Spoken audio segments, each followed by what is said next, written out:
For although Emerson asserts that it is impossible to utter 2 or 3 sentences without giving others an indication of our positions in this world, I remain curious about this presentation of our lives that more often than not goes nameless. In my search for a solution to this conundrum, I stumbled upon the controversial yet powerful social, cultural, and political artifact that we understand as graffiti. Now, graffiti, for all intents and purposes, is the unsolicited marking, drawing, and or scribbling on private or public property. What I can appreciate, what I can acknowledge, regardless of whether or not I agree with it or not, is the implicit way in which graffiti authors itself in an external world. I submit to you that housed within these delinquent murals are profound messages that give color to a black and white world and at their best serve as moving counter-narratives of communities and peoples within it. With this understanding, it must be assumed that the opposition to some graffiti does not disqualify it as a work of art. I believe this concept has direct applicability to the living out of our personal narratives. Specifically, graffiti offers us 3 techniques for living our lives as murals. The first of those is it shows us the value of a counterstory. Now, the essence of a counterstory is that it builds community among those at the margins of society by presenting a human and a familiar face. Counterstories open new windows into the realities of those at the margins of society by showing possibilities beyond the ones they live and by showing that they are not alone in their positions. Simultaneously, counterstories are challenging the perceived wisdom of those at society's center and providing us with a context by which to transform and understand established belief systems. Secondly, graffiti shows us what it means to be provocative. Bell Hooks posits that we live in a world that has not become accustomed to your presence or your physicality. What graffiti does, better than other mediums, is that it creates presence where there isn't any. I often wonder what the appropriate behavior is or should be for peoples who have been silenced by myths of respectability. The appropriate behavior, I would argue, is that we think critically and we think creatively about how to make them hear you.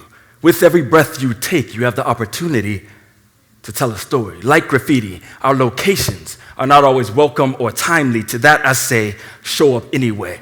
Your ways of being will sometimes collide with conventional wisdom. To that I say, shatter everything in your way. The intentionality with which you teach, speak, preach, or pray will many times disrupt traditional ways of knowing, but you are no less an irreplaceable work of art, as is the case with many iterations of the oral tradition in African and Chicana, Chicano, and indigenous histories. If you are not the one to tell the story, then you run the risk of it not being told, and the even greater tragedy of silencing the fervent power it possesses to reshape, to reconceptualize, and to reimagine what could be. Finally, graffiti shows us how to name the nameless. Naming experiences in our own language allows us to break out of the boundaries of comfort, of shame, and of fear.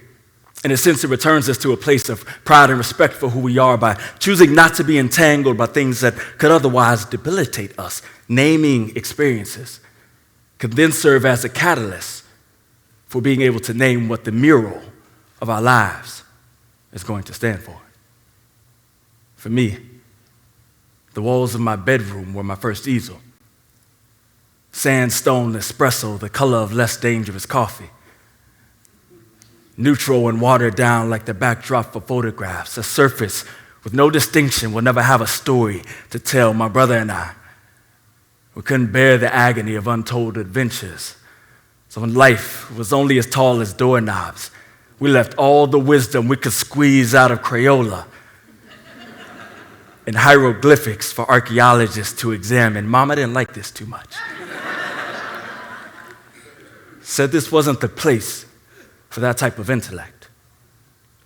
There would come a time when maturity would compel us to restore and revitalize the incivility of radical imagination. But I will never forget my father's words at the hearing of our mischievous acts. He said, if this is how they want to live, then let them do it.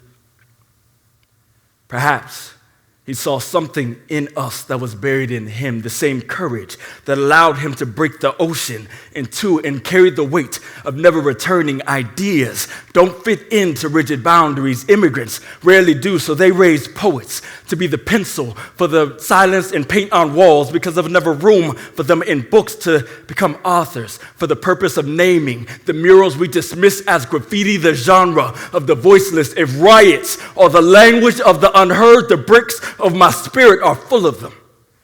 Cacophony and three-part harmony, crosses I didn't choose to bear, but for the sake of this gospel I wear. Our bodies, our projects, portraits rehearsing the struggle for justice, noisy, disruptive, unruly, contentious adjectives we assign to things that misbehave, suspending the humanity of things that offend. This is what it sounds like to be a problem. This is what it looks like to be a problem. Art was never meant to hang in galleries.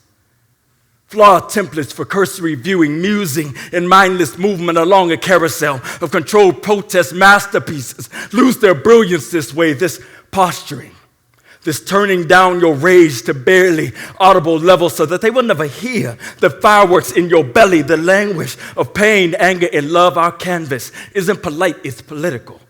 Spilled acrylic paint in all the right places, part dialogue and revolution, rarely separating the two. Keep showing up, and when you do, show up big and loud, out of place and eloquent like fevers that won't break. Soup and water won't rid this type of disease. Custodians can't scrub out what is weather resistant. Resting in the bosom of aerosol is the permission to scribble interruptions into advocacy, truancy into truth-telling, vandalism into validation. You could spend a lifetime responding to the symbols and to the shapes given to you, or you can give them something to call you. Make sure your mural is incandescent and glows in the dark, made of the same materials as brown girls dreaming in the souls of black folk. Name it something powerful, something soulful and urgent, convicting the tongue with every syllable too complicated to utter thoughtlessly. Train them to say it correctly and repeat if necessary. You are worthy of that. Name it something defiant.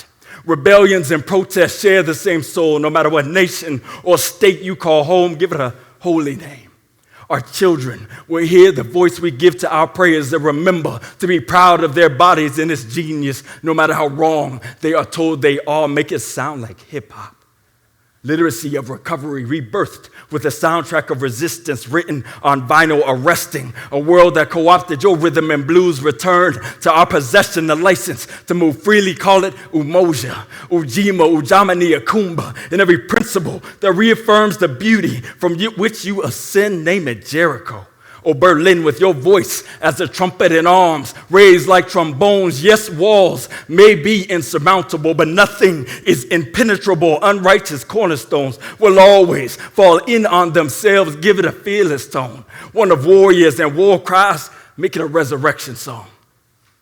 For the names we will pull from the wreckage of oppression that will not stay nameless. Trayvon, Tamir, Eric, Sean, Rakaya, Yvette, Denise, Cynthia, Emmett. Your names, your memory will be the rhythm in my breath.